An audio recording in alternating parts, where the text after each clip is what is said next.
Delegate Byron. Thank you, Mr. Speaker. I rise for a point of personal privilege. The delegate has the floor.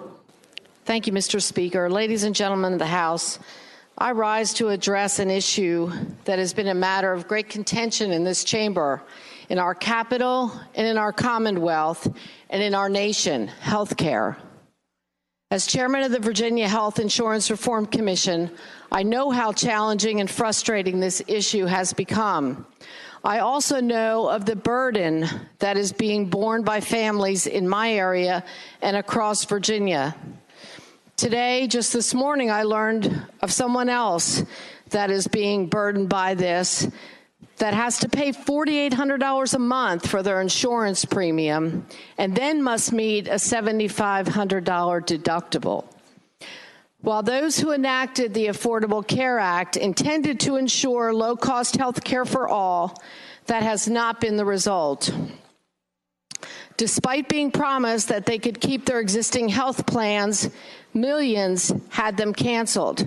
And although we were told that the act would make health care more affordable, staggering annual premium increases and exorbitant out-of-pocket expenses have become commonplace.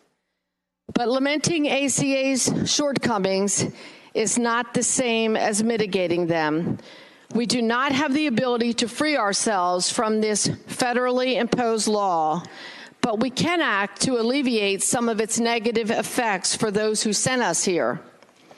I realize Governor Northam and those on the other side of the aisle are again advocating the enactment of Obamacare's Medicaid expansion.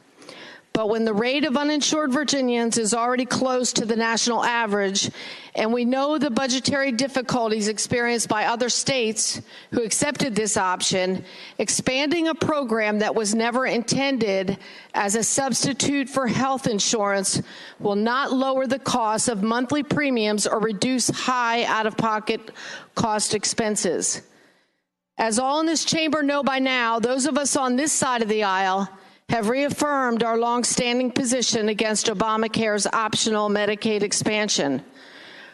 For us, this is a matter of prudence, practicality, and principle.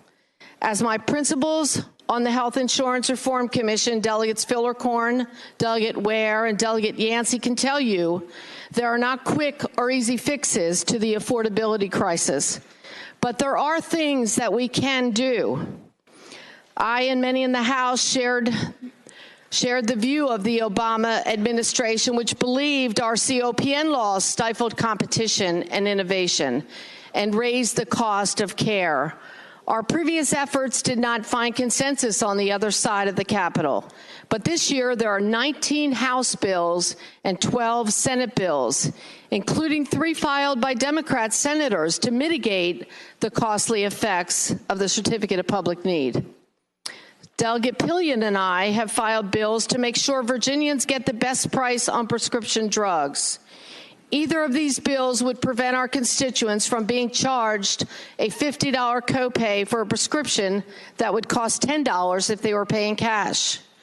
There's a bill I'm sponsoring that would protect your constituent from second billings, those billings that are considered hidden costs, a particularly aggravating situation if you ever had it happen to you. How many times have you gone somewhere, given them your insurance card, to turn around and have another service done, and lo and behold, you get a bill in the mail for something that you didn't know wasn't a part of your insurance that you provided. Later today, a bill I explained the other day with the assistance of the very fit and healthy Delegate Kilgore will be on third reading. It would give your constituents an incentive to shop for lower costs for care, which will put money in their pockets immediately and bring down costs in the long run. All of these bills are focused on lower costs and better care.